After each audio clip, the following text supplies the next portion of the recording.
Assalamualaikum warahmatullahi wabarakatuh. Kembali lagi di YouTube channel aku, Nika Sapitri.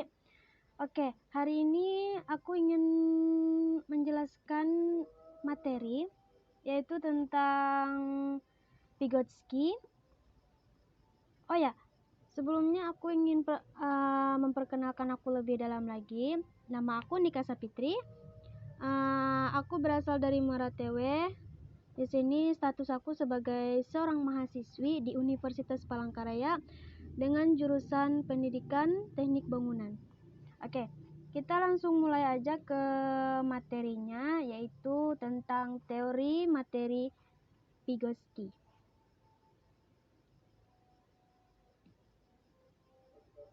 Oke, teori Vygotsky ini diistilahkan, yaitu artinya di mana anak-anak ketika belajar mendapat pengaruh lebih besar dari orang tua dan orang-orang yang sudah terlatih.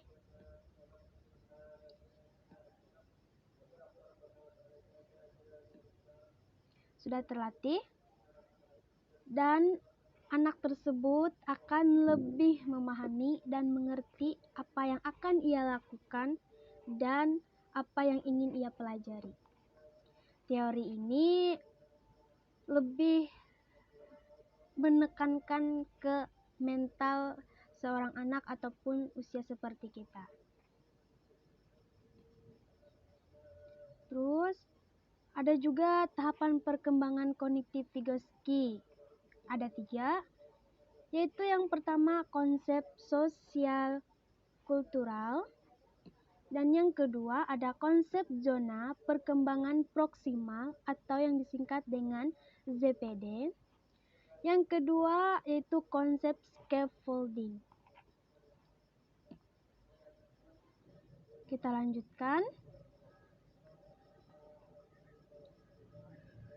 Pandangan tentang perkembangan kognitif Vygotsky ini.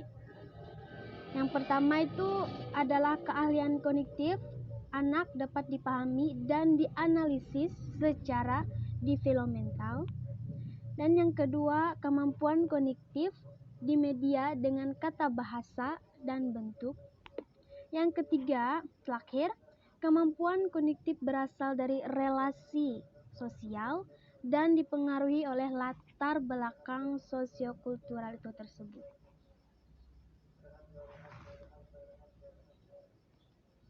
Terus, teori Vygotsky dibentuk dari 3 ide. Yang pertama, intelektual berkembang dalam menghadapi ide baru. Pasti semuanya tahu dong. Yang kedua, interaksi dengan orang lain. Dan yang ketiga adalah guru dalam mediator dalam mempelajari. Di sini kalau kita lihat, teori ini yang poin ketiga itu mungkin lebih ke untuk seorang guru atau dosen dalam memberi arahan kepada siswa atau mahasiswi tersebut. Karena guru adalah mediator dalam pembelajaran siswa. Kita lanjutkan. Nah, materi Vygotsky ini ada beberapa, yaitu yang pertama dari biografi Vygotsky, dan yang kedua teori yang kita bahas tadi sudah memasuki ke teori. Yang ketiga penerapan teori Vygotsky, dan yang keempat kelebihan dan kekurangan. Nanti akan kita bahas kelebihan dan kekurangannya, mungkin ya bisa kita bahas di part selanjutnya. Dan yang terakhir itu kesimpulan tentang teori Vygotsky ini tersebut. Kita lanjut.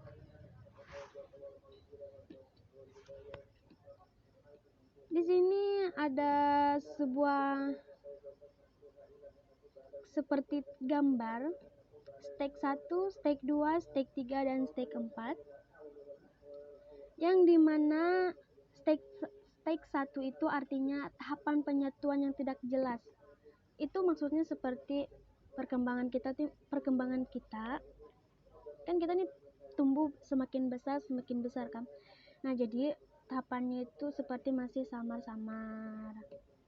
Mental kita masih antara siap enggak, antara mau iya atau enggak gitu. Terus step 2, tahapan yang lebih rumit. Bukan yang lebih sih, maksudnya tahapan yang masih rumit. Belum lebih, masih rumit-rumit. Mungkin masih bisa kita perbaiki lah, mungkin masih bisa kita selesaikan masalah yang rumit itu tersebut. Step 3, tahapan pengertian yang potensial. Step 4, tahapan pengertian yang matang, artinya yang lebih dewasa. Artinya pemikiran kita sudah mencapai di pemikiran yang lebih dewasa lagi. Kita lanjutkan. Ada beberapa alasan untuk kita mengetahui teori Vygotsky ini. Yang pertama, menekankan pentingnya pengetahuan, dan yang kedua, membantu memahami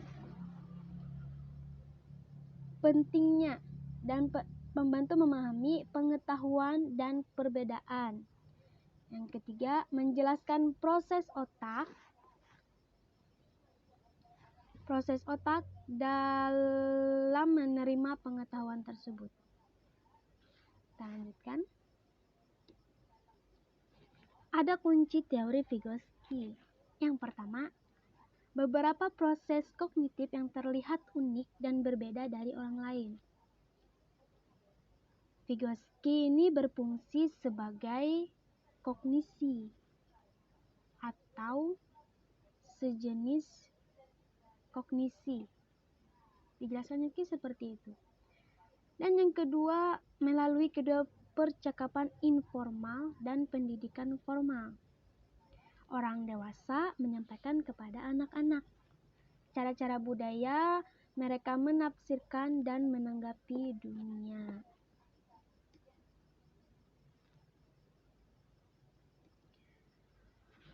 Oke, sekian yang bisa kita bahas hari ini. Mungkin untuk lebih jelasnya kita bisa lanjutkan ke part selanjutnya. Semoga ya mungkin ini untuk ke pengetahuan awal-awal aja dulu. Mungkin di part selanjutnya kita akan lebih mendalami lagi apa sih itu teori Vygotsky, siapa sih penemunya. Oh ya, tadi aku nggak ada bilang penemunya siapa ya, nanti kita bahas lah penemunya siapa. Terus untuk keuntungannya mempelajari ini apa, kelebihannya apa, kekurangannya juga apa. Pokoknya di part selanjutnya kita akan gali lagi lebih dalam. Untuk materi ini mungkin cuma segini yang bisa aku sampaikan.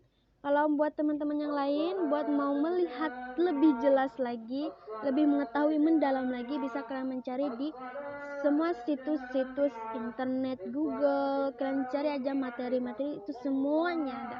Kalau kalian ingin ingin mengetahui lebih dalam lagi.